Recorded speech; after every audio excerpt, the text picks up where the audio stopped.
हम बीजगणितीय विधि के बारे में पढ़ेंगे, जिसमें प्रतिस्थापन विधि होगा, विलोपन विधि होगा और वज्रगुणन विधि होगा। तो अगले क्लास का वेट।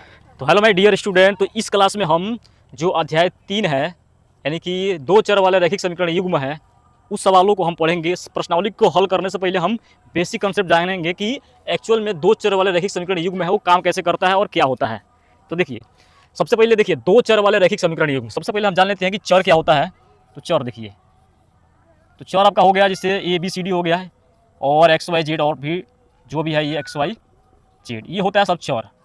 ठीक है, पिछले वीडियो में जो हमने पढ़ा था, जैसे मान लीजिए कि कोई एक सवाल है, ये AX प्लस का आ गया AX प्लस BY। जैसे अगर यहाँ पर हम लिखते हैं तो देखिए AX प्लस B, जहाँ A और B को हम कोई रियल नंबर मान लेते हैं, कोई वास्तविक संख्या अगर मान लेते हैं, तो ये बहुपद बनेगा, ये एक बहुपद बन जाएगा। ठीक है, अगर हम इसको ऐसे लिख लेते हैं AX प्लस B बराबर 0 लिख देते हैं, तो ये बन जाएगा एक रैखिक समीकरण बन जाएगा, क्योंकि एक ही चर है, अघात भी एक ही है, तो एक रैखिक समीकरण बन जाएगा। लेकिन हमें इसके बारे में नहीं पढ़ना है, हमें इसके बारे में पढ़ना ही नहीं है, हमें पढ़ना है 2 चर वाले रैखिक समीकरण के बारे में पढ़ना है, वो भी युग्म। अगर जैसे मान लीजिए हम लिख लेते हैं 4y प्लस x बराबर हम लिख दिए 0। अब देखिए चर कितना हो गया आपका, तो यहाँ आप देखेंगे तो चर हो गया आपका 2, चर हो गया आपका 2, एक तो ये है एक ये है, चर आपका हो गया 2, एक y है एक x, चर आपका कितना हो गया 2। तो ये एक रैखिक समीकरण बन गया, रैखिक समीकरण। अभी युग्म नहीं बना है, लेकिन इसके जैसे एक और लिख दे, इसके जैसा अगर एक और लिख दे, जैसे मान लीजिए y प्लस हम x लिख दिए बराबर 0। अब देखिए इसको मिला देंगे और इसको मिला देंगे, 2 बन गया ना। देखिए युग्म का मतलब होता है पेयर, पेयर का मतलब होता है जोड़ा, क्या होता है जोड़ा। तो इसके जैसे एक ये था और इसके जैसे एक और हम लिख दिए, तो ये बन गया रैखिक समीकरण युग्म। हम इन दोनों की सहायता से हल करेंगे और x और y का मान निकालेंगे। ठीक है, वही होता है कि 2 चर में रैखिक समीकरण युग्म। तो सबसे पहले जानते हैं कि 2 चर वाले रैखिक समीकरण युग्म का व्यापक रूप का होता है, लेकिन एक कंडीशन और है। जैसे मान लीजिए हम लिख दिया ऐसे कि 4x प्लस वाई बराबर हम लिख दिए 0, या फिर हम ऐसे लिख दिए 4x प्लस वाई प्लस 9 बराबर लिख दिए -4, ऐसे लिख दिए। ठीक है, ये वाला लिख दिए, पहला समीकरण बना, ये दूसरा समीकरण बन गया। खैर दूसरा समीकरण बनेगा नहीं क्योंकि सेम एक के जैसा है। अब यहाँ पे देखिए कि इसमें कंडीशन ये है कि ना ही x का मान 0 होना चाहिए और ना ही y का मान 0 होना चाहिए, कोई भी दोनों या फिर एक का मान भी 0 हो जाएगा तो ये रैखिक समीकरण बनेगा ही नहीं। अब देखिए रैखिक समीकरण युग्म को बनाने का जो व्यापक रूप होता है वो देखिए क्या होता है। रैखिक समीकरण युग्म का व्यापक रूप, रैखिक समीकरण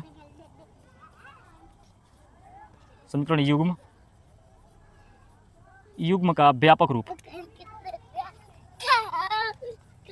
व्यापक रूप जानते हैं क्या होता है।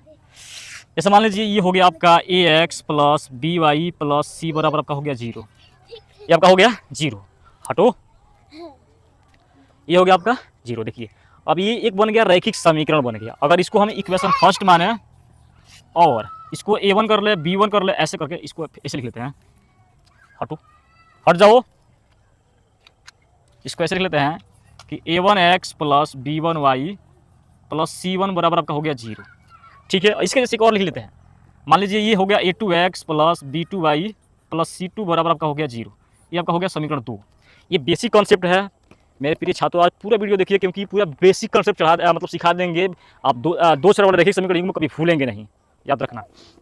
तो देखिए जो ये लिखे हैं, ये हो गया, एक तो ये हो गया, एक ये हो गया, इन दोनों को मिला के हल करेंगे, इसी को मतलब बोलेंगे 2 चर वाले रैखिक समीकरण युग्म। ठीक है, याद करते हैं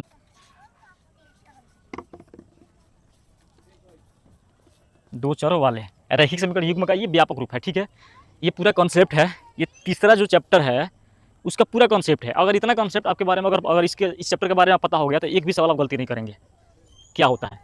तो ये हो गया आपका ये पूरा कॉन्सेप्ट है। ठीक है, अब इसके बारे में, अब इसको बोर्ड को मिटाते हैं, इसके बारे में और थोड़ा सा। तो 2 चर वाले रैखिक समीकरण युग्म होता है, ये 2 तरीकों से हल किया जाता है। कितने तरीके से? 2 तरीकों से। देखिए कौन सा तरीका है वो, एक तो होता है ग्राफीय विधि,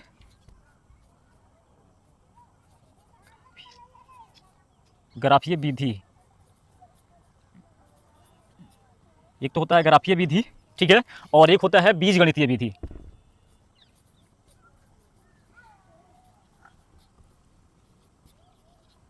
बीजगणितीय विधि,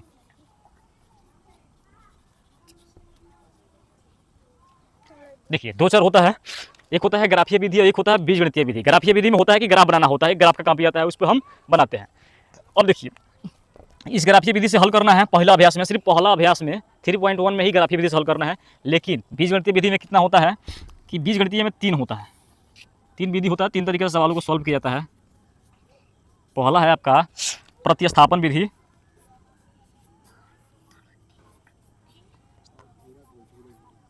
प्रतिस्थापन विधि, ठीक है। तो बीजगणितीय विधि में जो पहला होता है प्रतिस्थापन विधि होता है, और आपका जो दूसरा होता है आपका होता है विलोपन विधि।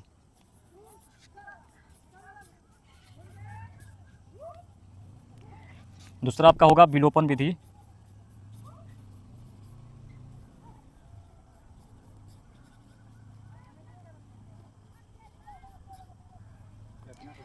ठीक है। और तीसरा जो आपका होगा वो होगा आपका वज्र गुणन विधि, वज्र गुणन विधि।